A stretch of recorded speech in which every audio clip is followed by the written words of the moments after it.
Bonjour tout le monde, je vous fais une petite vidéo aujourd'hui pour vous présenter la nouvelle escale de chez Escalia. On était parti cet été dans les odeurs et on avait voyagé en Afrique avec l'escale Zanzibar. Là pour cet hiver, on va un petit peu plus au nord. On va faire une escale Norvège avec des odeurs très gourmandes, très sucrées qui donnent vraiment un effet cocooning. Autant quand vous utilisez vos produits que bien sûr les soins qui seront proposés au niveau de l'Institut. Donc je vous présente ça, bien voir comment vous devez les utiliser à la maison et bien sûr ils restent disponibles au niveau de l'Institut et sur le site internet. On commence en premier par le fluide nettoyant moussant. Donc vous allez juste prendre 2 pressions qui suffit amplement pour l'ensemble du visage. Vous émulsionnez entre vos mains et vous allez venir appliquer sur l'ensemble de votre visage. Donc le nettoyant moussant s'utilise sous la douche tous les jours, convient pour tout type de peau, même pour les enfants sans aucun souci. Ne vient pas agresser la peau, ça laisse un film hydratant en même temps que de nettoyer la peau. Et là, vous sentez une superbe odeur de vanille et de caramel qui vous donne envie et qui vous fait voyager en même temps. Donc vous insistez bien toujours sur l'azoté, là où souvent il y a un petit peu plus d'impureté. Ça va venir enlever les dernières traces de maquillage, l'excès de sébum, tout ce qui est petites impuretés qui peuvent être sur votre peau. Et une fois que vous avez bien émulsionné sur l'ensemble de votre visage, vous rincez. Une fois que vous avez rincé votre peau, on va venir passer donc la lotion tonique hydratante, donc très importante. Ça va venir retirer les dernières traces d'impureté que vous pouvez avoir sur votre visage. Ça va venir préparer votre peau pour les produits que nous allons appliquer après pour une meilleure efficacité. Et surtout, ça vient rééquilibrer le pH de votre peau par le fait d'avoir rincé au niveau de l'eau. On a du calcaire au niveau de l'eau, donc souvent ça assèche beaucoup trop notre peau. La lotion va permettre de rééquilibrer ce pH. L'avantage qu'il y a, on est en petit spray, donc pas besoin de coton. Il suffit tout simplement de passer sur votre visage. Et voilà. On va passer à l'étape plus spécifique, le gommage doux, ultra doux, au niveau de chez Escalia. Donc toujours dans la gamme Norvège. C'est un gommage qui convient pour tout type de peau. Après, plus spécifiquement pour les peaux sensibles, les peaux délicates, les peaux matures, peaux mixtes, vont vraiment très bien convenir car il n'y aura aucune rougeur qui va être activée avec ce gommage-là. Vous n'avez pas de risque de venir trop gommer avec des grains qui seraient trop abrasifs. On est sur un gommage qui est très doux mais qui fait son job pour enlever toute la première couche de l'épiderme. Vous allez voir quand il va se mettre à pelucher et renouveler, apporter ce renouvellement cellulaire. Vous allez venir prendre peu de matière au niveau du gommage, pas besoin. Son utilisation est un petit peu particulière. Vous allez venir, en fait, vous ne sentez pas de grain, ce qui est tout à fait normal dans ce gommage-là, parce que le but, c'est un gommage peluchable. Donc, vous venez mettre la matière, vous étirez bien sur l'ensemble de votre visage. Et vous allez venir attendre que ça sèche légèrement, ce qui est tout à fait normal, sinon il ne va pas se mettre à pelucher. Petit rappel, un gommage se fait à peu près 1 à 2 fois par semaine et doit être toujours suivi d'un masque, apporter une protection au niveau de la peau et une hydratation après. Vous pouvez accentuer un petit peu plus sur la zone nez, menton. Avec le port du masque ces temps-ci, on a quand même plus d'impuretés, plus de boutons sur cette zone-là. Donc là, on peut faire un peu plus souvent de gommage à ce niveau-là pour relancer le renouvellement cellulaire et diminuer cet effet de bouton. Donc, mon gommage commence à avoir un petit peu séché et vous allez venir travailler tout simplement en des mouvements très lents, en appuyant un petit peu sur votre visage. Et je pense que vous commencez à voir que ça crée des petites peluches.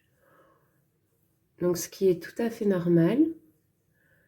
C'est réellement le but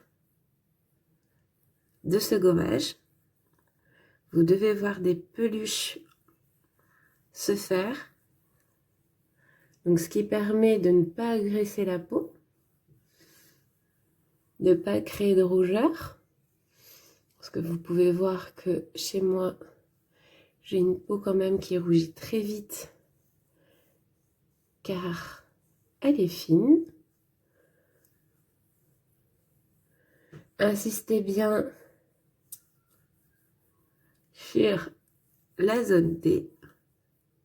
Pareil.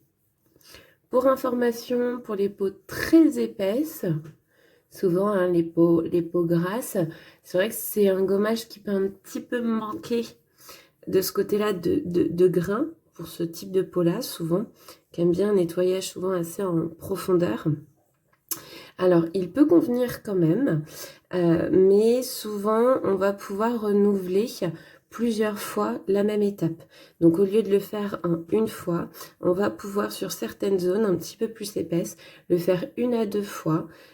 Vous pensez bien à votre ovale. Hein, très importante pour la fermeté du visage. Et on réinsiste bien sur le contour de bouche. On est tous pareils avec le port de masque. On a beaucoup plus d'impureté à ce niveau-là. Ou comme moi, tout simplement, qui fait de l'eczéma, un petit peu plus de plaques de sécheresse sur ces zones-là. Donc, ce qui est très bon de faire un gommage pour forcer la peau à se recréer une nouvelle couche de l'épiderme. Et vous voyez qu'au bout d'un moment, ça peluche plus. C'est qu'on a fini tout simplement notre gommage. Alors, vous pouvez retrouver plein de peluches au niveau de votre évier ou au niveau de votre t-shirt. Ce qui est normal, ça veut dire que le gommage a été très bien fait. Et vous voyez qu'il n'y a pas de rougeur, il n'y a pas de marque ou quoi que ce soit. Et bien sûr, on vient de faire le gommage. Donc, à la suite, on fait un masque. Donc là, un masque raffermissant pour apporter de l'hydratation au niveau de la peau après le gommage. On va jouer surtout sur la partie raffermissante de la peau, donc ce qui est intéressant pour tout type de peau et pour toute tranche d'âge. Hein. Ça permet de faire de la prévention ou traiter dans les deux cas. Donc, on va venir récupérer, c'est un masque crème au doigt et vous allez l'appliquer sur l'ensemble du visage. Alors, plus ou moins en couche épaisse, il faut que ça recouvre bien votre peau, sans non plus trop en mettre, qui ne servirait pas à grand chose. Vous perdriez plus de produits qu'autre chose. Voilà.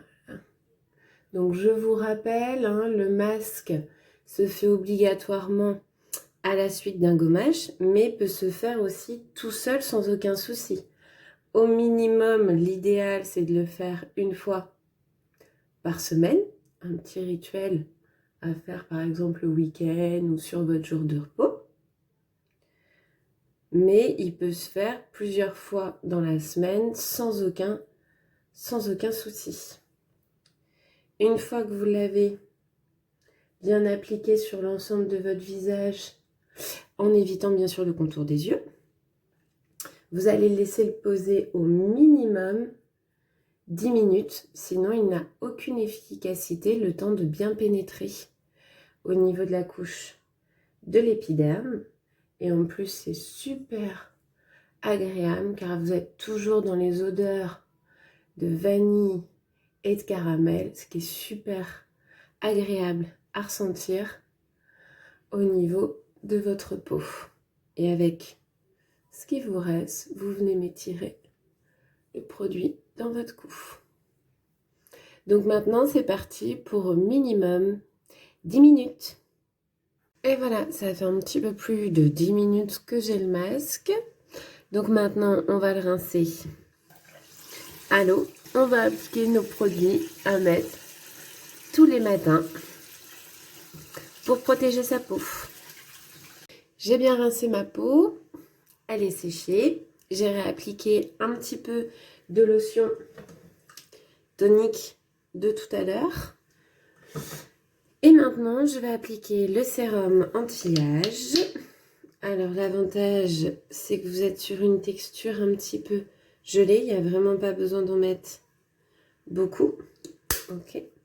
Vous allez venir chauffer le produit entre vos doigts et vous allez l'appliquer sur l'ensemble de votre visage, toujours en lissage du centre vers les extérieurs pour la fermeté. N'oubliez pas votre cou et vous allez sentir que ça pénètre très rapidement et très agréable. Il n'est pas gras. Vous voyez que ça n'apporte pas de brillance. J'ai pas la peau qui brille.